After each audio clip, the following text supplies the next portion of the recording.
Do you want to know what it takes to be a dominatrix? Or how about you're curious about BDSM? On today's episode, I have Dr. Nicole Marcione, who is an expert in all things sensuality and also blending the science of longevity in with sensual living for women. She is not only a sensuality coach, but she's also a kink consultant, and she's recently dabbled into the world of dominatrix. She's experimenting with BDSM. She's sharing it with her community. She's being hired as a consultant in these things. And I am just such a curious human. I had to know more. I wanted to talk to her about what this looks like. How does it apply to the average everyday person? What are some tips that maybe the average woman can take away to spice up some things in the bedroom? You're not going to want to miss this episode. It is jam-packed full of juicy goodness. And I am going to give you a warning. It is not meant for the faint of heart or little ears. So proceed with caution. Enjoy the show.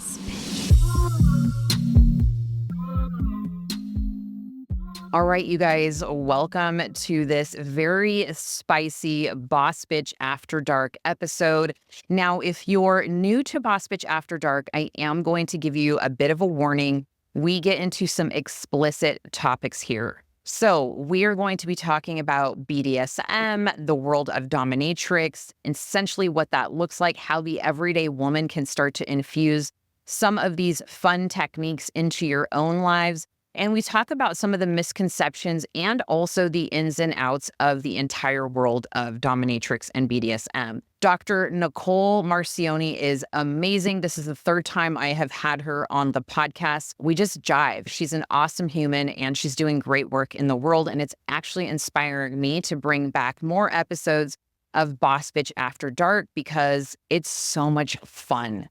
Now, she is also the founder of Sexy Smart Aging, and this is where she blends the longevity piece of things and the science with the art of sensuality into one. Okay, it's fantastic, the work that she does. You will not want to miss this. She is a sensuality coach, a kink consultant, girl, you need that in your life, and loves sharing her expertise on the intersection of midlife, sexual empowerment for women. You're going to love the episode, so I'm going to let you right in. I'm so glad to have you back here a third time, which is fantastic, and talking about something a little bit different. So I really would love to dive into what you've been up to since we chatted last. I have been stalking your Instagram, and I see that you have dabbled in a entirely new world, at least from our perspective on the outside looking in, which is really focusing on the dominatrix side of things. Am I quoting that correctly? Yeah. It's so much fun. This is going to be juicy. It's going to be juicy. I can't wait. Yeah, everybody needs to strap in. Or strap on.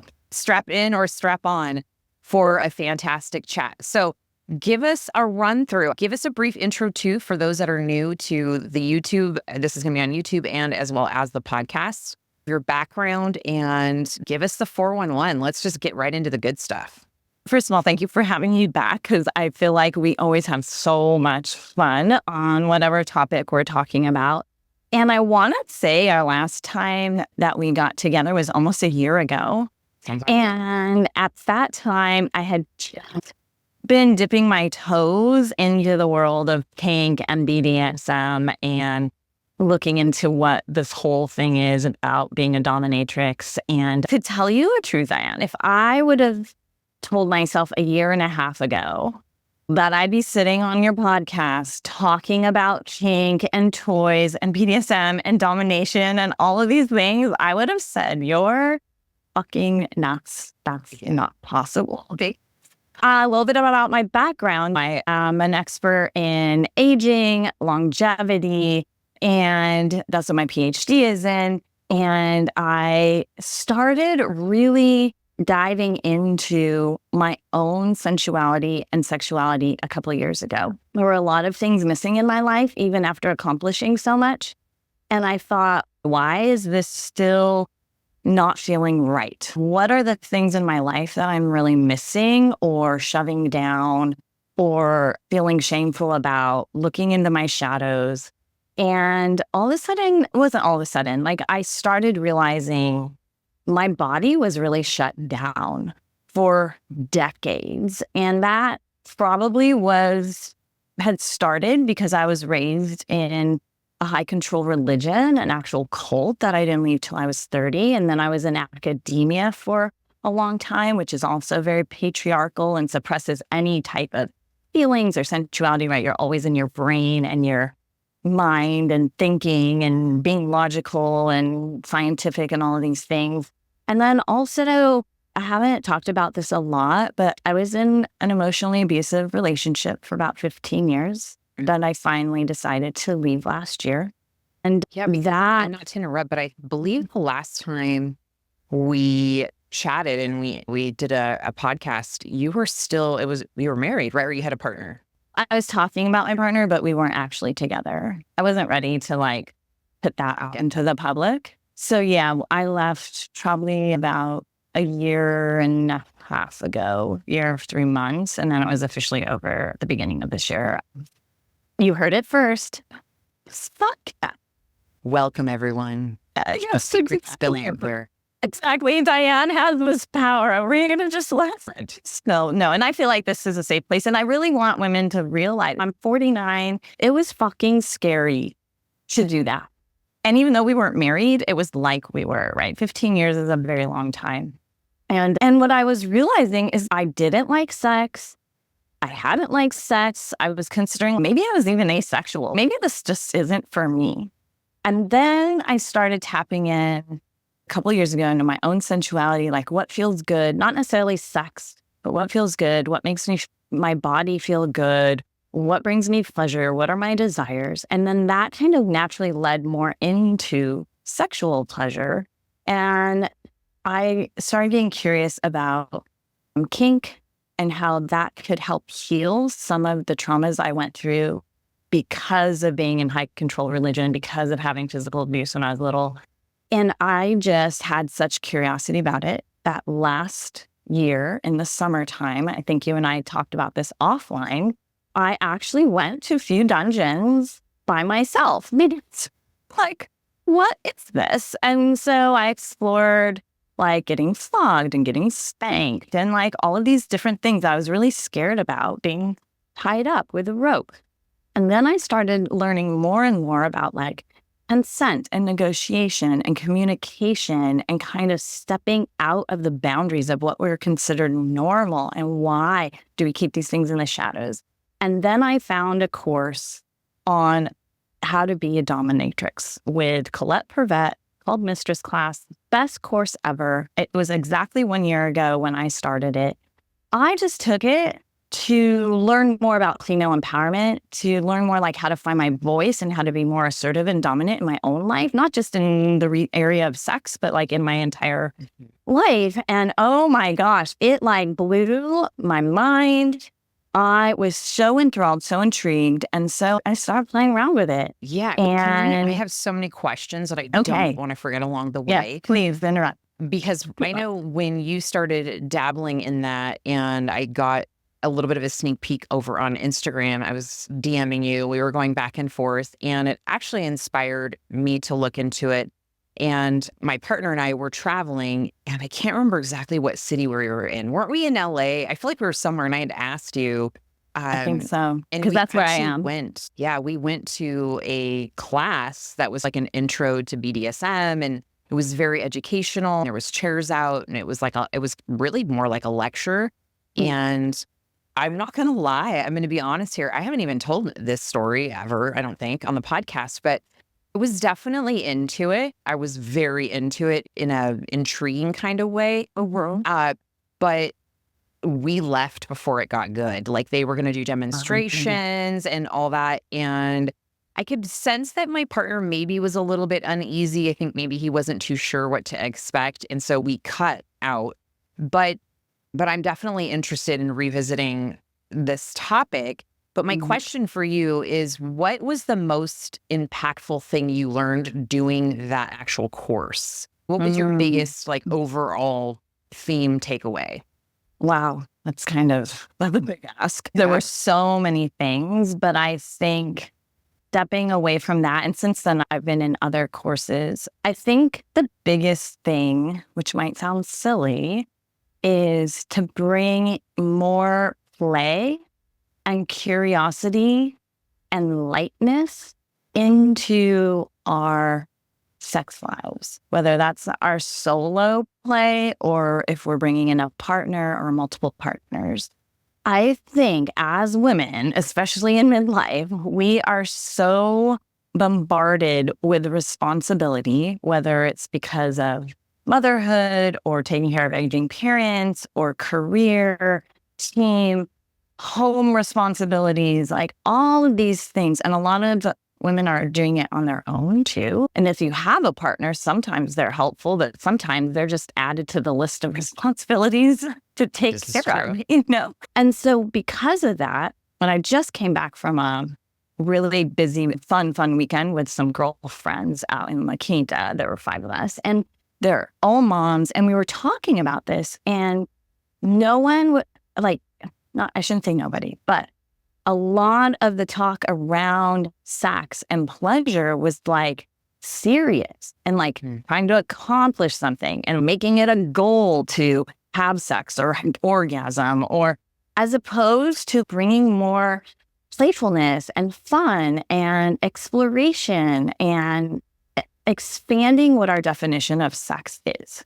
And so I know that's a long answer to what you asked, but I think if we can bring in this more childlike play, beginner's mind to our sensuality and our sexuality, it opens up so much. It takes the pressure off. We put so much pressure on ourselves to accomplish and strive and get shit done and all of these things. And it's all in our masculine energy.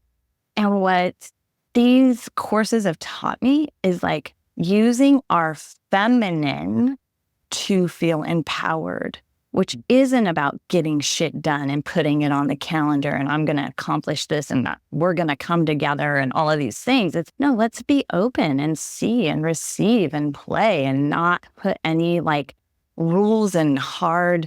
There's some rules depending on what you're going to play with, but not just have it in such a box that this is what sex, good sex, healthy sex looks like with me and my partner. But instead being oh, what else could it look like? It might be something completely different if you just start talking about it. Yeah. I think about how this can apply for just the everyday woman, right? I think a lot of people are curious about this kind of thing, and it's more or less, it's a curiosity. They'll do the research, and very much like myself, I'm so curious, right? What kind of tactical things did you walk away from with that experience in the BDSM course? Obviously you learned a lot about the tools and probably boundaries, but what are some of the things that you weren't maybe anticipating you were going to learn when you went in? And how can some of the things that you experience apply to the everyday woman who's just, I want to bring some of this into my relationship? And really the play aspect, because I think a lot of times, at least I know I'm speaking for myself, we fall into routines and patterns with our partners, and it's the go-to, what positions are going to knock it out the ballpark. And we get complacent, but I think bringing this play element is very important, not only for building intimacy, but experiencing different types of pleasure and really thinking outside the box. So twofold there, but I would love to know your thoughts. Yeah, so that brings me back to one thing that I wanted to say when you said you had visited the dungeon and then you left before things got a little bit spicy. And I want to make it clear for everyone who's watching or listening, you do not have to go to a dungeon. You can, and they're fun and they're very eye-opening, but you don't have to do that in order to bring kink or some type of BDSM into life. So just so I clarify, BDSM stands for bondage, discipline, domination, submission, sadism, masochism. You can look online if you want to look a little bit more into what each one is, but I just wanted to clarify that. I really think, and I have a list that I wrote down, but bringing in toys, Now, people automatically think like vibrators or dildos or something like that, which is totally, yes, that's on the list. But it might just be as simple as starting with a blindfold. Obviously, first it starts with a conversation, right? You have to know what you're comfortable with and what your partners are comfortable with, what your hard limits are. So what's no, what's a maybe, and what's a yes. And you can actually find lists of these online. They're called yes, no, maybe lists. And you fill yours out, they fill theirs out. And then you compare, okay, what are we both saying yes to? All right, let's put that on the list of things to explore. What are we both saying maybe to, and what are the qualifications or criteria around those maybes? And then definitely respect the no's. Okay, if someone says no, do not try to convince them. Do not try to say, well, what if we did like this? No, a no is a hard no. And then knowing that any of those things you said yes, maybe, or no to, you can change in the moment. All right. So maybe you said maybe to one and you're doing it and you're like, oh, hell yes, I love this. Let's go. Then that's good. You could do something maybe and you're like, hell no, stop. You must stop. There is no negotiation once you're doing things, okay? And then maybe later on you recap, you debrief. But that is the biggest thing that I learned in kink and BDSM is really communicating, consenting, and then realizing you can take back that consent at any time. Okay. Yes. So, sorry. No, that's okay. Because now I'm thinking of other questions. What are like 3 really easy sort of gateway things to start with? We said a blindfold. What are some others that you find are pretty easy for people to ease into without a lot of friction in terms of resistance? Yes. And playing and having a good time. Yes. And this also, you need to feel safe with whoever you're with. Okay. So if you don't feel safe with someone, you're not going to want to not be blindfolded because you're not going to trust what they're going to do with you, or vice versa. So you could have a blindfold. So you could have a feather. I brought out some toys. This is a crop. Okay. I know. I love pretty things too. Yes. So don't give me an ugly anything. I want pretty. Yeah. In my life, you know this. But anyways, this is a crop, so you can have fun with it. But if that side's too scary, then there's this little beautiful feather sensation creator thing. Here are some, and you can get less fancy or less pretty, handcuffs. Oh, those are nice. With a Those are really sexy. pretty ribbon. I don't know if you can see them. Yeah. Very. You can buy them at super fancy places like Fleur de Mall, or you can buy them off Amazon.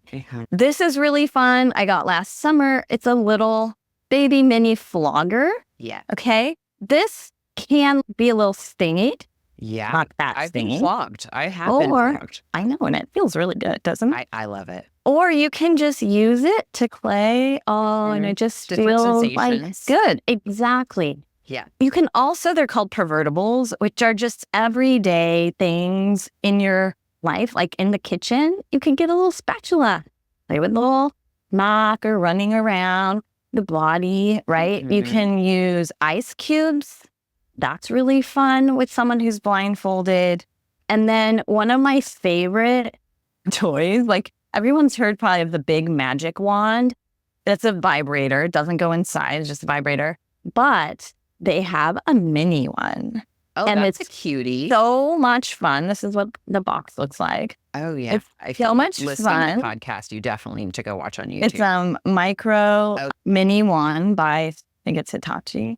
Anyways, it's called the Magic Wand. But this you can travel with. Also, it's a little less intimidating because sometimes if you're with a partner and you hand them the big one, they're like, yes. Yes. So this one's a little bit more approachable. So there's so many toys. And to, again, feel like this is fun and play. A lot of times, partners, if you bring something in or they bring something to you, it might make you feel like you're not good enough just as you are. And that is not true.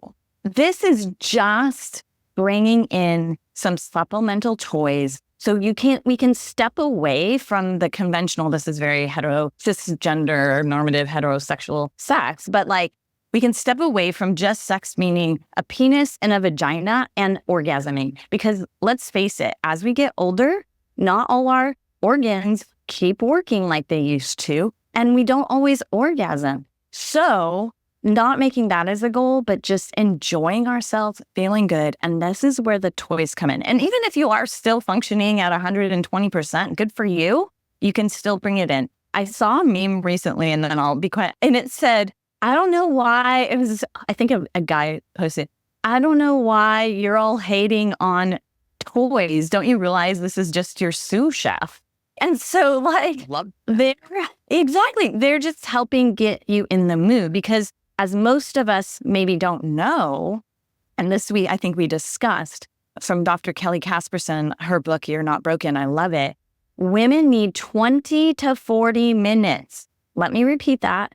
20 to 40 minutes of foreplay before we are ready to have anything inserted in us, before we're ready to be penetrated. 20 to 40 minutes is long time. Like, how say it louder for the people in the back. But to that point, just to interject a little bit, wouldn't you say that a lot of times that it actually starts even before then, right? Like, I think for the actual act of being, in the moment for sex or foreplay, yes. And also, I know, at least for myself personally, and talking with a lot of other women, we have to have a little bit of, I don't even know that it's foreplay, but it's forecasting that's coming later in the day. So whether that's flirting, whether that's random acts of touching throughout the day, but I feel like there can't be a massive disconnect and then just get in bed and, oh, let me warm up the oven and it's 5 minutes and they're ready to go. I see that happen a lot too. 100%. And to be direct, not direct, but don't be coy, right? If you are wanting something, unless being coy is part of your play, but if you're wanting something, don't cuddle or hold hands with someone when you really are like, I want to fuck tonight, or I want to play tonight. Let your partner know, like, this is what I want. They might be like, I'm not feeling, I'm feeling bloated, or I'm tired, or whatever it is. But let your desires be known. And I agree, like throughout, not even throughout the day, but throughout every day, really building that connection with what you said, a little bit of flirt, a little bit of touching. Maybe there's some texting. Maybe there's a little eye gazing across the room. Or if you have kids, like, you can't be like jumping on each other probably in front of the kids. So small glances or a wink or a smile, or I don't know, maybe getting the spatula in the kitchen as you're before you stir the soup, and smack your hand or smack their tush. You know what I mean? So again, coming back to that playfulness, that it's not just when you're ready for sex, but that we're bringing in playfulness and curiosity and exploration into all of our life every day. Now, that's probably sounds exhausting, because most people are like, I gotta get my kids to school, I gotta make dinner, I gotta get to work. And so it's more of a mindset than actually having to do something. Also, you want to create time to get the actual play time in. Right. But just seeing yourself as a playful being, seeing yourself as a sensual being, seeing yourself as a sexy as fuck being, no matter how old you are, no matter what your body looks like, no matter what clothes fit or don't fit, no matter what the scale, like tapping into being a woman who is a creator, who like is gorgeous and powerful, and really tapping into that, as opposed to cutting off our pussy, cutting off our power, cutting off our sensuality because we think it's frivolous or indulgent or weak, all of these things. Yes, I think it starts so fascinating. I think it's definitely a topic that I really want to continue talking on and bring back. I definitely put my boss bitch after dark on the shelf for a little bit, but let me tell you, I don't know if it's Vegas or what, but we're bringing her back, and this is a great way to kick it off. Now, I know we have a little bit of time left, and what I really want to shift gears into is we've been spending some time talking about BDSM and owning your power and play and being playful. I really want to know, how is the dominatrix training playing a role in your life now? Are you experimenting with that? Are you like, what do you see yourself utilizing those skills for from here on out? Oh, exciting. Okay. So though I have a lot of aspirations and dreams about it. At the moment, I've used it a lot in my personal life, especially in my own sexual exploration. So let me just start there. Yes, please. However, and that has been really fun, and I won't go into the specifics, but using the tools, the tips, flogging people, spanking, exploring what anal play might be. Yeah, we're going to all of these things. About it. Even recently, I went to Burning Man this year for the first time, and my friend that I was in, there's some of the camps are actual dungeons. Like they bring a dungeon out into the desert. It's insane. So we went into one, and I did a dom session with someone, and it was so much fun to be in that. I need to hear what's a dom session. Oh, okay. So so if you go to see a dom, it could be anything. It could be she is flogging, a dominatrix. I'm going to be coming to this from a female place. She could flog you. She could spank you. She could tie you up. There's bondage that's a little more intense, wrap you in saran wrap. She could put a strap on and fuck you from behind. She could tie you up and whip you. Depending on her skill set and what she likes, this is what can happen. And there's many other things that are a little bit more maybe graphic. There's humiliation. So maybe it's just verbal domination. There is making someone be your pet, like a dog. They can be furniture, so you could put your feet on them as a stool. There are so many different ways. And all of this is negotiated beforehand. So the submissive, has asked for this or said it was okay and they want it. Okay, so let me be clear about that. And typically, as a professional, not so much in lifestyle, but as a professional, dominatrixes do not have, the sub and the dom do not have actual sex together. The sub does not touch the dominatrix ever. Interesting. Unless they're asked to, and it might be like to kiss a boot, or maybe like if they've worked with a sub for a very long time, maybe that relationship may turn sexual, but that's very rare.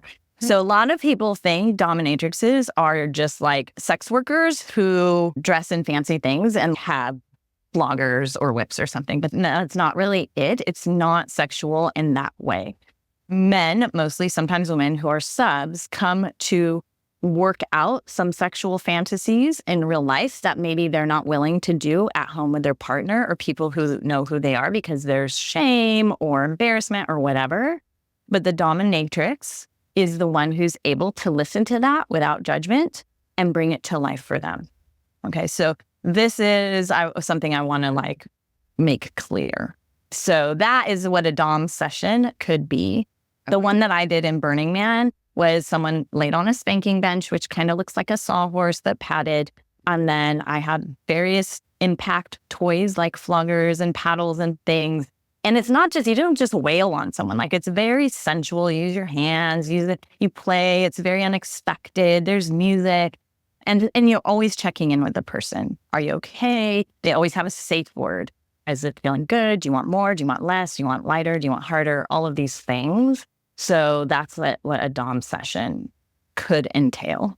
So how does your face like into that side of yourself, right? Like, I'm envisioning, only because I think during normal sexual interactions with my partner or previous partners in the past, it's oftentimes difficult as a woman, even one who feels pretty sexually open and explorative, to ask for what I need in the moment sometimes, right? It's, oh, I don't want him to think he's doing it wrong, or I'm embarrassed to ask for this thing. But stepping into a dominatrix role, I'm assuming that has to just go out the window because now you have tapped into, you are in a role. Is there something that you do beforehand to get yourself into that mental space? And then I'd be curious afterwards, like, how do you, or do you even need to emotionally regulate after that, right? Yeah. Okay, so two things. So there's lifestyle or personal kind of dom sub dynamics, if that's in your personal life. And then there's the dynamics if you're doing this professionally. Yes, I want to know about that. Okay, the professional. Okay. Yeah. So it always starts with a conversation, right? So when someone says, I don't want to let them know they're doing it wrong, or maybe I'm ashamed, or like the first step, if someone comes to you as a professional dominatrix, like they're ready to get some shit like out of their system, right? Like they've been holding it back. So normally as they feel more and more comfortable with someone, they will let those desires be known. How do you get into it? First of all, you don't just watch a video and then go put a strap on and fuck someone. So you gotta realize this is someone's emotional and physical self that you have a lot of responsibility for. It's a lot of responsibility. And so to get into that, you want to first learn a few skills if that's what you're wanting to do. Then for me, there's like music is huge. Then outfits are fun. So you have a few outfits that make you feel powerful and sexy at the same time. It might be some of my friends who are pro doms, it's as soon as they put on their stilettos or their thigh-high boots, or as soon as they put on their red lipstick, or as soon as they put on their gloves, right? So for each person, it's different, but there's always some sort of ritual cue that is now we begin. And then it stops, right? At the end, you take that off.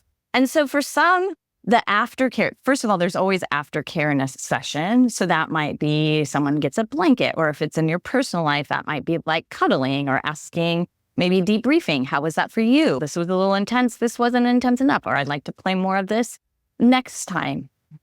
If after a session, a lot of doms will maybe just do some sort of energy shift, like after you get a massage, like a massage therapist might do, or an energy worker might do. Maybe they go home and they shower. Maybe they blow out a candle, like you light a candle to start, you blow out a candle to stop. So that could be ritual as well. Also, it's tiring. It's exhausting when you're really in it afterwards. And so to know your limits of like how many people can you really play with in a day and still keep up your energy. And then that is a lot of self-regulation and knowing your own self, because some doms have gotten into this work because they hate men and they just want to haul off on men. And that is not right. And so they have to do their own work and realize, where is this coming from? Is this from a place of service and wanting to help? Or is this from a place of vengeance and wanting to get back? Or there's like a continuum between those two things. So that, I think, again, is their aftercare. What do you do to regulate your system? It really is individual, but there must be some sort of regulation. Yeah, that makes sense. Now, for your personal experience with this all, what do you find is your main reason for partaking in dominatrix behaviors or experiences when it comes to, I'm not sure if you're using this exclusively in a relationship or you're actually helping others in a more like they're hiring you. But in either scenario, if it applies, what do you feel that this gives you? That's what I'm really curious about. What's it doing for you? So at first, so that's changed over time. So at first, it was really to help me work through some of my stuff around physical abuse and spanking and trusting people. And that was super helpful.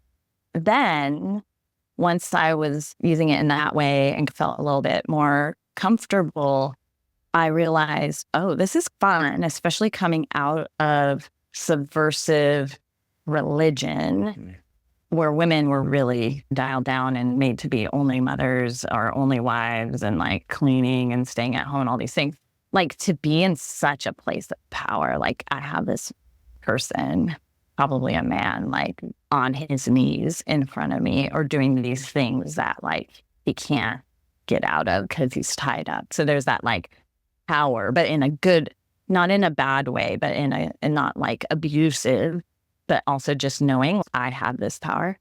And now I feel like it just brings so much fun and play into my life. It's just fun. Like I laugh a lot and giggle while I'm doing this because the person's having a great time, even though they might want, like they're wanting this, right? So they're having a good time and it's like bringing me joy and pleasure because it's fun and they're wanting that. And so I think now it's more just exploring edges and toys and playfulness and like that giddiness and excitement of new things, whether it's in my personal life or in a more professional way. Yeah, all of those things are what it's bringing me right now. And I'm sure that can change. And I'm sure with any Dom you talk to, it's going to be different because it's based upon their background and their likes and their dislikes. And yeah, I think one thing before I forget that just came to mind, there is a quiz called BDSMquiz.org, I believe. And you can go on there and just answer some questions and it will tell you like what percentage you are and what it will direct you into maybe what things you want to play more with. Yeah, it's a great test. And then over time, I don't know if you've done it more than once, but over time, it changes because then once you start playing around in one thing, you realize, oh, what about this? Or what about that? And then your topography, if you will, your sexual topography starts to morph and evolve. And then you realize, oh my gosh, I would have never known that I like that or that my partner wanted to do that. And so it's a great that's really fun. We'll link it up in the description as well for those of you that are interested. But one last question, because I need to be respectful of your time. I know you have to get out of here in a minute. When it comes to professionally recruiting a dominatrix, in your experience, what do you find is like the average client that seeks that out? At least maybe in the world that you've been exposed to, what do you tend to see as a trend?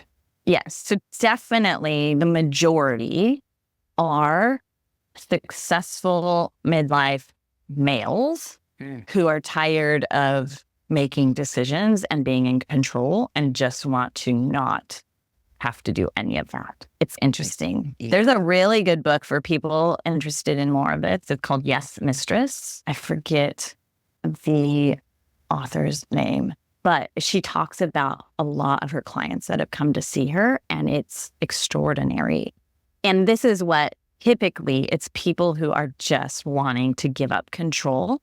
Or also maybe because they're at such a successful level, they have some sexual fantasies that if they told anyone about, it would be like this huge taboo. And so they go in. What I am finding is more and more women wanting to be dommed in that they want to be able to get into a surrendered, submissive place, but don't feel safe enough with a man who might not know how to do that, either personally or professionally. And so they will go to a female dominatrix and get dommed so that they can experience this in a way that feels a little more safe than if you were with a male counterpart. That I'm super interested in. And I think I'm going to, because I talk about it with a lot of women, not as a professional or doming them, but like how to bring more of that into their life and their personal life with their partners.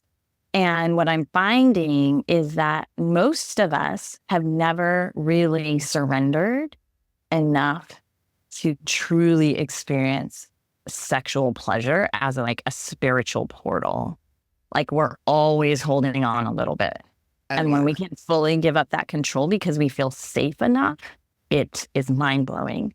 And so if there's anyone listening, because I have a feeling like most of your listeners or people watching are women probably around our age and in life. And they're like, oh, yeah, no, I've never fully lost control. Like maybe I orgasm once in a while, but it's not mind blowing. I don't know what everyone's talking about. It's probably because there's still this grip or clinging to control and not fully opening and releasing and allowing. And that's scary because of most of us have been assaulted or shamed or something. And so to be able to come to someone who you know is going to treat you safely and only go as far as you want to go, like that is something I think more women need and are wanting to tap into. I would have to agree, especially working with so many women and spending a lot of time with certain groups of women just in personal training and getting to know women over the years is, and especially when I taught pole dancing, was just being able to witness women come in shy, nervous, scared, and through the power of moving their bodies and becoming more confident, whether it was in pole dance and sensual dance or in personal training even, really starting to have a voice and ask for what they want and want to explore more has been like one of the most rewarding parts of my work. But I think this takes it to an entirely new level, which I'm always trying to push people outside their comfort zones. So I think it's absolutely worth the discovery process or the introspection and looking into how is this applied to me? How does this apply to my everyday world and how I interact? It's just so much deeper, I guess is what I'm saying, than just the actual sexual exploration piece of it. And that's why it's fascinating to me. Huge. That's almost an afterthought or just like this little thing hovering over, but it is all about tapping into your desires and what you want and feeling into your body. And I will say more and more couples are going to see professional doms. And I've had people reach out to me as a couple to see how they can create that safer space in their playtime and really working with both, whether it's male-female or male-male, whatever, or anywhere in between, like whatever configuration. But how do we create a safe space in order to let that person feel like they can let go? And that starts with not even near a penis or a vulva. Conversation and communication and really creating an environment. And then once that is in place, then you can step into furthering it. So a lot of this is you don't even have to go in person unless you have maybe live in a big city. Actually, there's a really great dungeon in Vegas that I haven't been to. I think it's called the Green Room, maybe. I know. There you go. If I'm never there, I think that's a lifestyle club, maybe. But it maybe has a dungeon. Look at Las Vegas Dungeon. I'm pretty sure it's a big one. Okay. But anyway, so don't think that you have to see one in person or you have to go to a dungeon or you have to get flogged till you bleed. This is not, you can do all of those things, but we can have baby steps and just intros. And so if anyone wants to reach out to me, you don't have to hire me. Like I love talking. You can't even imagine the DMs I get from women and men, but women just asking, just being curious. And I want to try anal for the first time, or I'm looking for this type of toy or whatever it is. And they're reaching out to me as a stranger, but they feel safe. And I'm approachable. Important. Oh, yeah, for sure. And so just to know that's available to you, either with me or others. But yeah, so hopefully. Amazing. It's fantastic. I know we have to wrap up here, but before we head out and close the episode, I would love for you to let people know where to find you. Maybe if there's anything you're up to that's coming up right now that's timely that you want to share. And then, of course, we'll link everything up in the show notes as well. Okay, awesome. So I'm mostly on Instagram. My handle is at Dr. Nicole Marcione. I have been toying around with it's already created, but actually putting out into the world this course called Inner Wisdom, where we take the tenets of BDSM and put it into our lives outside of the dungeon as women. So that's one thing you can look forward to. If you want to get on my email list, I have this wonderful, and I'll give you, Diane, the link. It's a mini workbook on how to bring more sensuality into your everyday life. So it's not quite So spicy is what we've been talking about, but it starts with these everyday baby steps.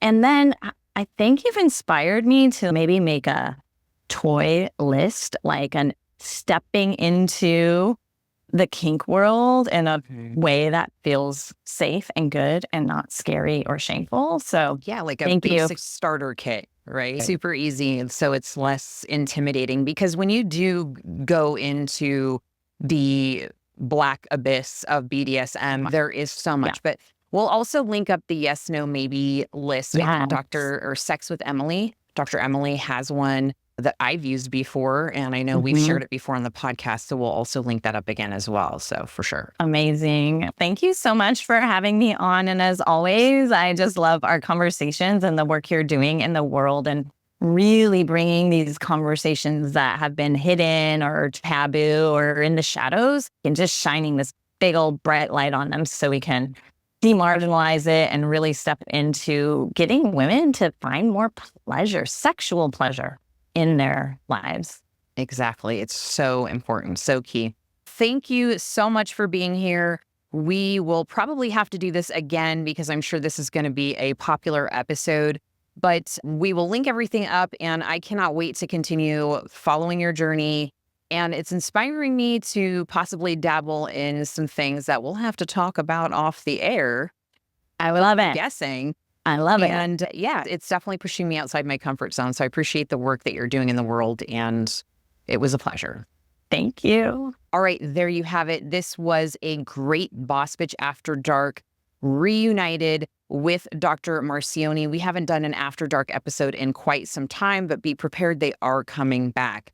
And if you enjoyed this content, you like this kind of stuff, thinking outside the box when it comes to relationships, sex, and just being a woman that is owning her power, especially in the bedroom, I want you to check out my other episode here of Boss Bitch After Dark that is going to open your mind to more things in this realm, and let me know what you think. All right, we'll see you on the next video.